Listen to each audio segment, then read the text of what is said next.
Hello, this is Biblical Tarot, and I'm back with another video.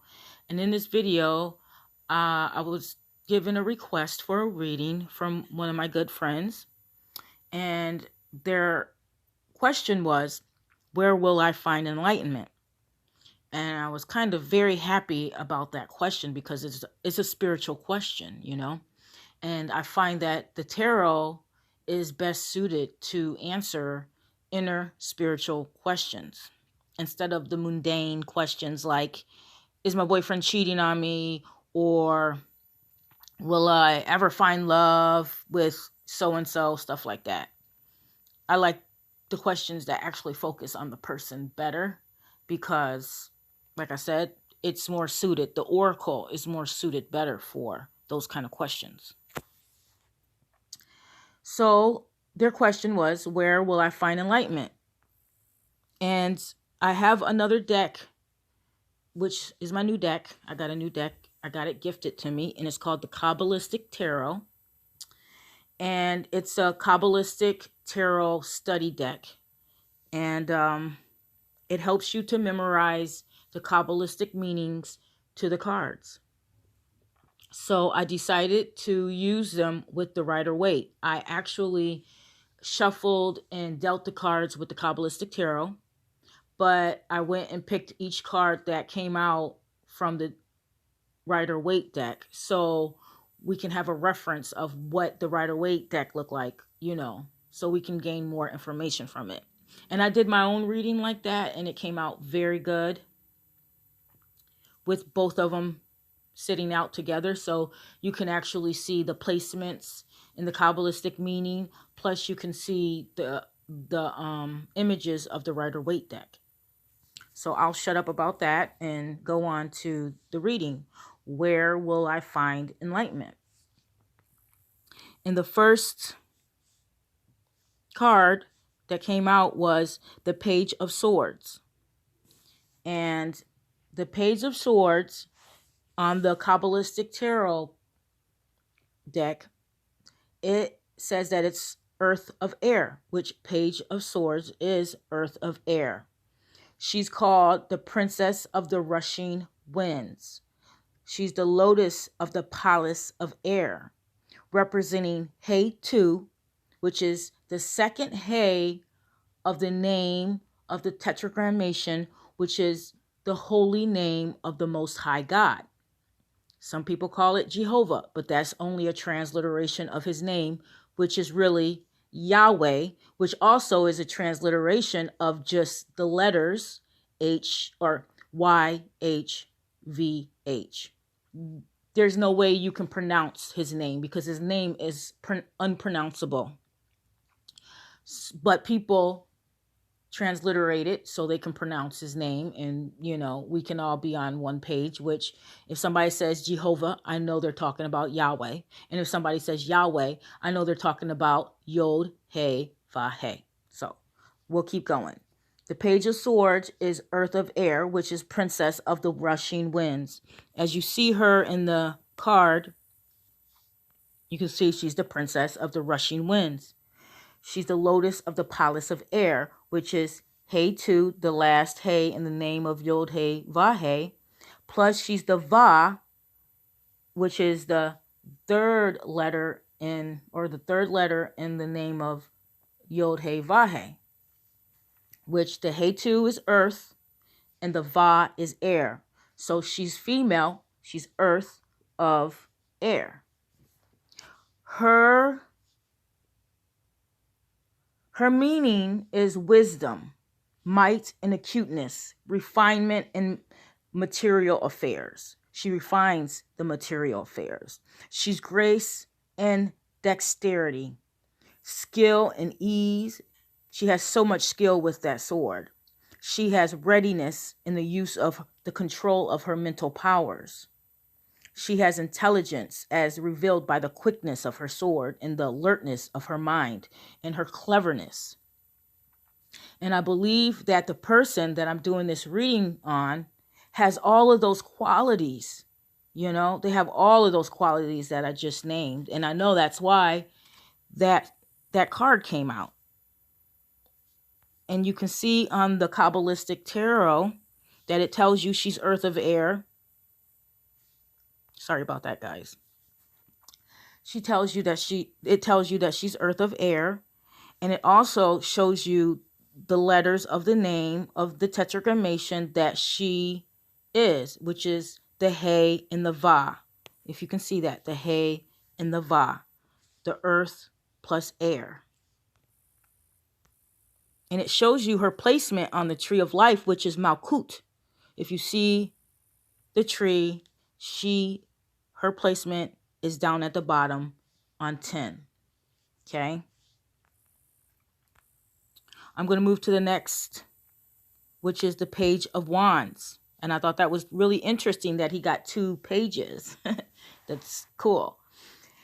And they're both, how can I say, masculine plus feminine pages. The other 2 pages, the Page of Pentacles and the Page of Cups, they are both feminine. But when you get to these 2 pages, they're feminine and masculine. They have a balance of, feminine and masculine. But the Page of Wands, we're going to talk about her, the Page of Wands. The Page of Wands is earth of fire. Okay? She's the princess of the glaring flame. She's the rose of the palace of fire. The princess of the salamanders. As you see, she has salamanders all over her her little dress there, her little tunic, whatever you want to call it. She is He2 plus the Yod, because the Yod is fire. So it's the last H of the name of the tetragrammaton plus the Yod, which is the first letter of the tetragrammaton, which is fire. So she's earth of fire, earth and fire. And her meaning is brilliance. She's brilliant. She's fiery, bravery, strength. She can have suddenness in anger, but also suddenness in love. And she craves for power, enthusiasm. But if you mess with her, she will get revenge. She's a feeling of excitement, a lively interest, inspiration, a conceit of divine possession and revelation. She's a direct subject of some divine impulse. She's the exaltation of the soul. She has ecstasy of belief, mental excitement, and that spark of all of that is not going away anytime soon, because that spark is going to be turned to a bigger fire.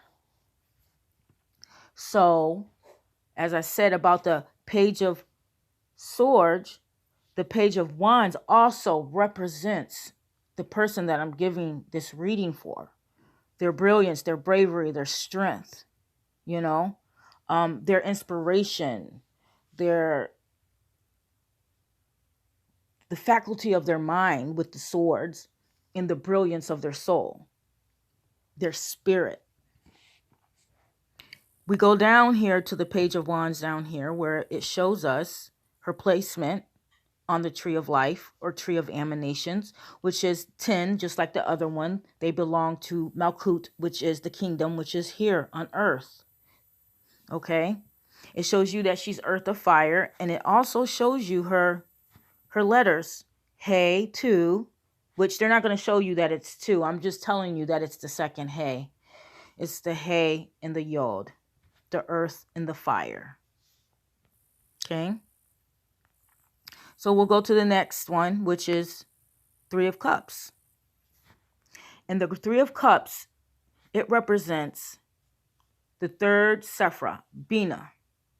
Bina is the third Sephirah on the tree of emanations.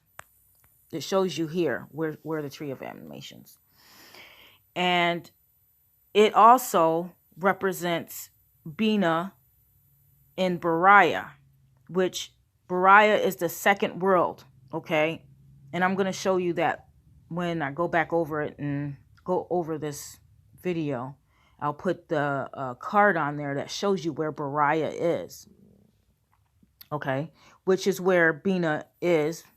That's Bariah. But it'll further explain. Bariah is the second world on the tree of emanations, which corresponds to the second letter in the holy name, the tetragrammation, the Yod He Vahe. It is the He. It's the world of the first He, the world of the water and the cups. They belong to that world, the world of emotion. And the He, she's the queen mama of that world. Okay.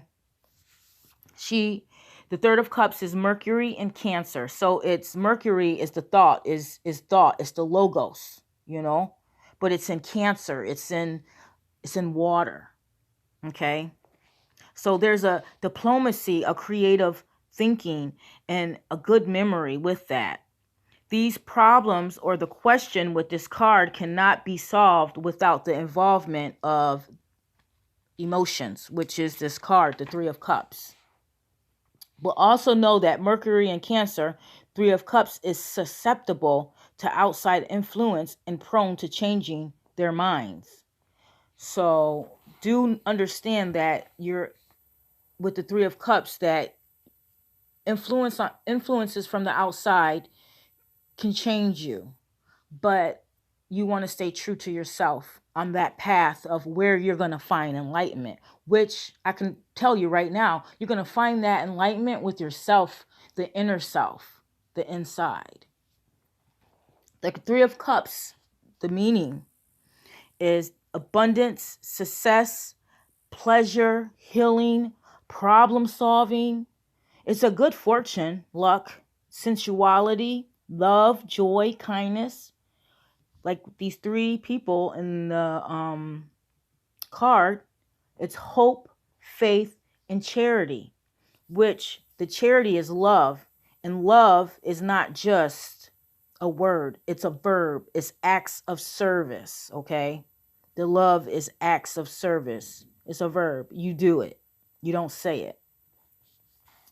So it also has copiousness, meaning more than an abundant supply. As you see, you have three women, or I think there's a man in there. The middle guy, the middle person, I think is a man, but usually people think it's three women. That middle person, I feel, is a man. But you have more than an adequate supply of what you need. That emotion, that love, that faith, and that charity. And it's plenteous, and it's overflowing, and it's large in quantity. Here you get to see where, I already told you where Bariah was, and I'm going to show you that later. I'm going to go to the next one. And this next one is the High Priestess. This card, was on the bottom of the deck, okay? This is the bottom card, the shadow card. And the shadow card is not always a bad card, It gives you an overall meaning to the reading. It puts everything in perspective. And this is the High Priestess. And the High Priestess embodies the Hebrew letter Gimel, which means a camel. And a camel crosses the desert. Gimel connecting to the path at the top of the tree, which I'll show you. You see where the path is? It is highlighted. Gimel connecting to the path at the top of the tree. That connects to the top Sephirot Keter. And it connects to the sixth Sephirot, which is Tefrith. That balances out the whole tree, Tefrith, meaning beauty and balance. But to get there, you have to first go through the abyss. And that's where the camel comes in. The camel is going to bring you down or bring you up to where you need to be. But when it brings you up or it brings you down, you're going through the abyss. Okay? She corresponds to the moon. She corresponds to the moon. As you see, the moon is at her feet. And the moon is associated with coldness and detachment. The high priestess does not meddle in other people's business, okay? But she just observes, like the moon observes what is happening.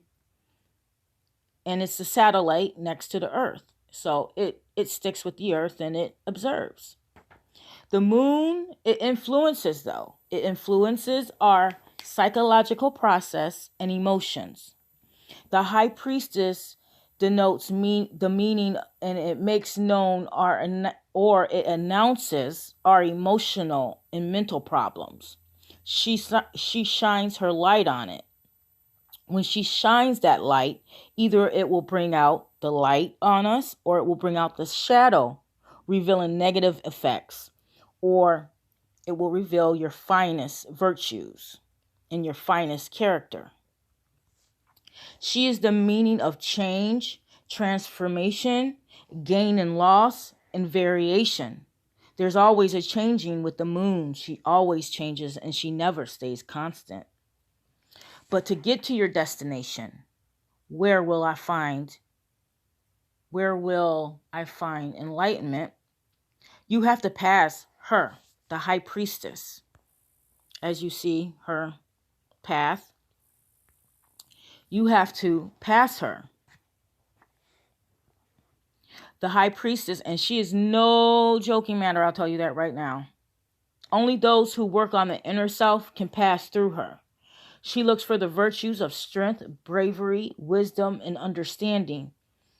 And if you don't have it, you cannot pass it. Okay?